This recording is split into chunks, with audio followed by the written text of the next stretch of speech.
बात श्रेष्ठता में कही गई है। सांप के फन में जहर होता है, बोलो सही है कि गलत है? मधुमक्खी के डंक में जहर होता है, सही है? बिच्छू की पूंछ में जहर होता है।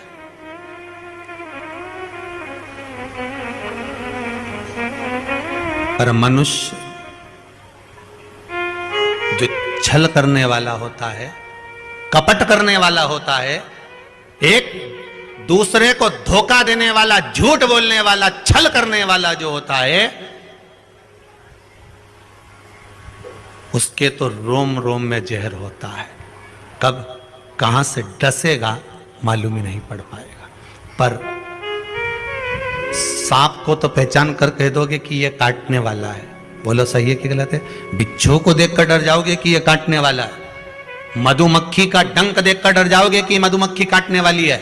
इंसान को कैसे पहचानोगे कि यह काटने वाला है? मनुष्य को कैसे पहचानोगे कि यह काटेगा?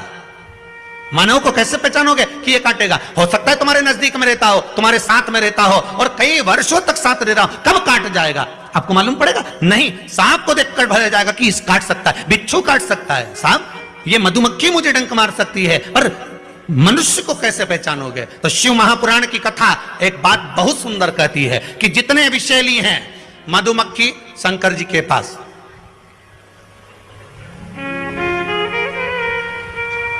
शिव जी का नाम एक धूमवान है। क्या नाम है? धूमवान।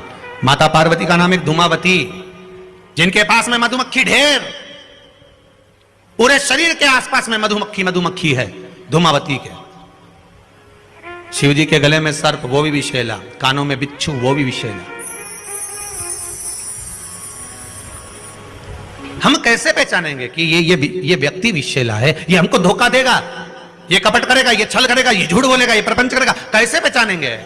शिव महापुराण की कथा कहती है हमें पहचानना नहीं है। सांप डसेगा, ये उसका काम है।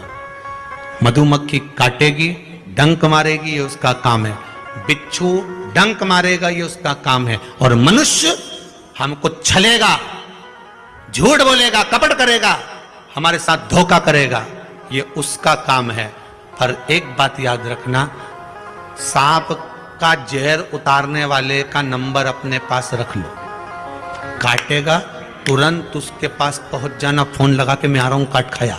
बिच्छू काटे, बिच्छू वाले का नंबर अपने पास रख लो, जैसे ही काटे तुरंत उसके पास पहुंच जाओ। मधुमक्खी काटे तुरंत उसके पास पहुंच जाओ। उसी तरह मनुष्य जब काटे तो श्री शिवाय नमस्तुभ्यम मंत्र याद रखना, बस जहर उतर जाए। शिव है, औघड़ी है, दयालु है, दातार है, कृपा का सागर है। महाराज, ऐसा कोई कार्य नहीं जो बाबा नहीं करता है। एक बात अपने ध्यान में रखिएगा, जिस समय पर आपको लगे कि कोई समस्या बहुत बड़ी आके खड़ी हो गई है, और बहुत बड़ी समस्या है, और आपकी दृष्टि में लग रहा है कि आपको ये समस्या बहुत बड़ी है, आपकी दृष्टि में आपको ऐसा महसूस हो रहा है कि ये समस्या बहुत बड़ी है और इसका कोई हल नहीं निकल रहा, सब जगह से होकर आ गए, हर जगह जाकर निवेदन कर लिया, विनती कर ली, और वो समस्या आपको लगता है कि बहुत बड़ी है, तो शिव महापुराण की कथा कहती है, महाराज बेलपत्री के पेड़ के नीचे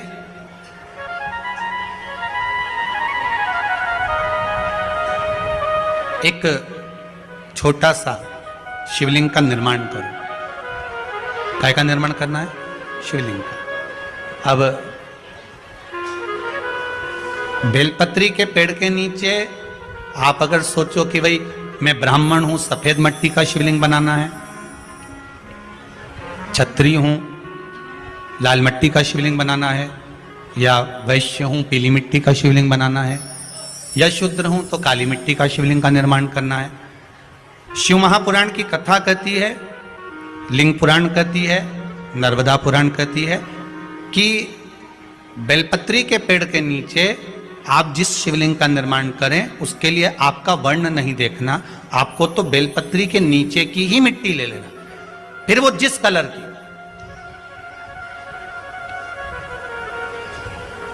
हाँ, अगर आप घर में शिवलिंग का निर्माण कर रहे हो तो आपको वर्ण देखकर मिट्टी लेना है कि हम ब्राह्मण है तो सफेद मिट्टी का शिवलिंग बना ले, वैश्य है पीली मिट्टी का बना ले, क्षत्रिय है लाल मिट्टी का बना ले, शूद्र है तो काली मिट्टी का बना ले। पर अगर कोई समस्या बड़ी विकट है और आपको लगता है कि इसका कोई हल नजर नहीं आ रहा, इसका कोई हल ही नहीं दिख रहा और ऐसा लग रहा है कि ये उलझते जा रही है गुत्थी, अब सुलझना नहीं है, अब उलझते गई और लगे कि अब ये सुलझना नहीं है और अब ये कोई, हमने जितनों को बोला कोई नहीं सुलझा सका, हमने बहुत सोर्स फोर्स सब लगा लिया। तब एक बेलपत्री के पेड़ के नीचे या तो सोमवार को या सोमवार की अष्टमी पड़े उस दिन या फिर प्रदोष के दिन, प्रदोष काल में शिवलिंग का निर्माण कर लो। और महाराज 5 सफेद फूल, थोड़ी सी काली तिल, एक यज्ञोपवीत, पंचामृत स्नान कराने के बाद बाबा को समर्पित कर कर, बाबा से निवेदन कर कर, घी का दिया लगाकर विनती कर कर, उस शिवलिंग से निवेदन कर कर बाबा को अर्ध परिक्रमा देना है बेलपत्री की। कितनी परिक्रमा देना है? आधी परिक्रमा बेलपत्री की। आधी परिक्रमा कैसे? जैसे शिवलिंग का निर्माण आपने यहां करा तो सामने बैठकर अगर आप उठे हो तो आधा बेलपत्र के पीछे जाना और वापस लौट कर आ जाना, पूर्ण परिक्रमा नहीं, अर्ध परिक्रमा कर कर शिवलिंग को नमन कर कर, दीप जब ठंडा हो जाए शिवलिंग को उठाकर निवेदन कर कर विश्राम कर दीजिए। उस कार्य को बोलकर शिवलिंग को जल में विसर्जन करना। कौन सा कार्य? जो सब दूर से आप हार गए और लगा कि अब इसके सिवाय कोई सार तत्व नहीं है, तब करना ये उपाय, तब करिए इस उपाय। बाबा से निवेदन कर कर आओ। मुझे विश्वास है ज्यादा से ज्यादा अगर समय मेरे बाबा ने लिया ना तो 2 महीना, 1.5 महीना, 2.5 महीना, इससे ज्यादा नहीं लेगा। बाबा कार्य सफल कर ही देगा। विश्वास रखकर शिव की आराधना कर, करुणा सागर शंकर, विश्वास रखकर आपने अगर भाव प्रकट कर, कोई भी उपाय आप कर रहे हैं उसमें आपकी विश्वासता होना चाहिए, उसमें आपका भरोसा होना चाहिए, उसमें आपकी दृढ़ता होना चाहिए।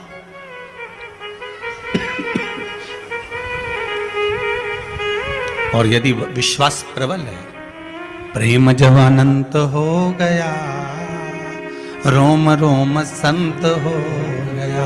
विश्वास जब दृढ़ होता है तब भगवान मिलता जरूर है। आपका भरोसा अगर दृढ़ है। शिव महापुराण में वृंदा का चरित्र आता है। जलंधर के जब प्राण छूटते हैं, वृंदा जब रोती है भगवान से कहती है कि आपने मेरा सात्वित्व डिगा दिया और मैंने आप पर विश्वास करा था। भगवान विष्णु ने कहा था कि वृंदा के पति को मारना है, तो शंकर भगवान कहते हैं शिव महापुराण में, मैं वृंदा के पति को नहीं मार सकता क्योंकि वो सात्वित्ववान है, उसकी सात्वित्वता की प्रखरता है।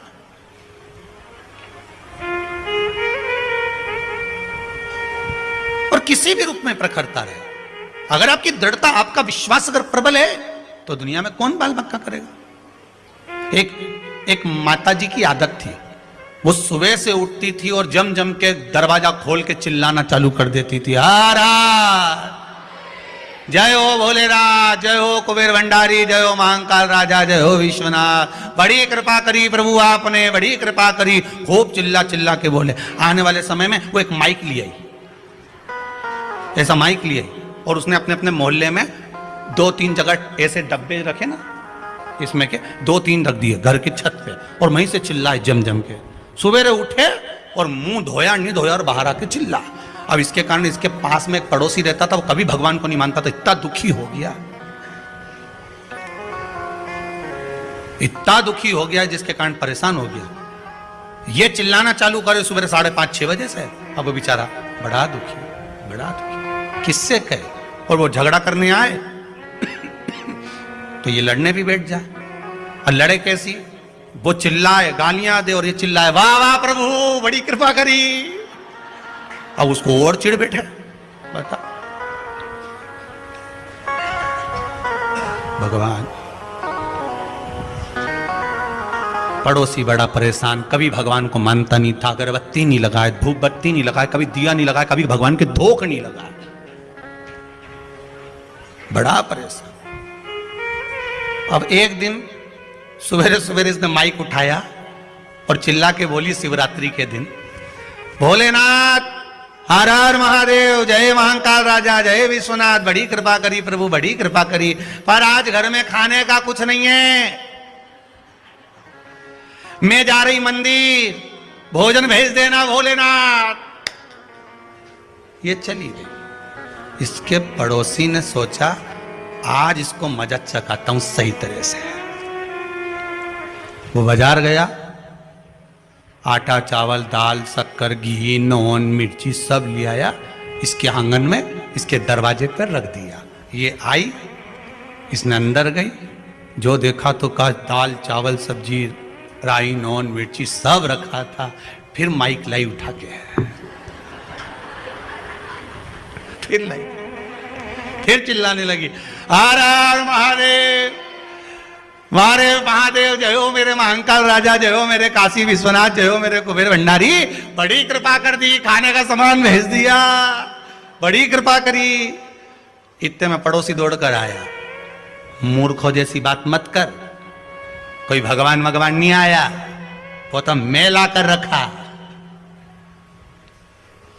वो तो मैंने ला के रखा, तू तो भगवान से कह के गई थी, कहां का भगवान आ गया। इतने में इसने फिर माइक उठाया, हर हर महादेव, जय हो महाकाल राजा की, जय हो काशी विश्वनाथ की, जा खोलने से भी दान करवा दिया।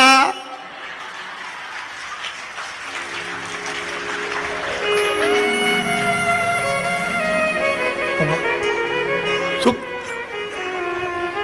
गजब, ये कभी महादेव के नहीं माने। नाग पंचमी के दिन यह उपाय करें। अगर आपको यह वीडियो पसंद आया होगा तो लाइक करिएगा, शेयर करिएगा, मेरे चैनल में नए होंगे तो चैनल को सब्सक्राइब करिएगा। हर हर महादेव।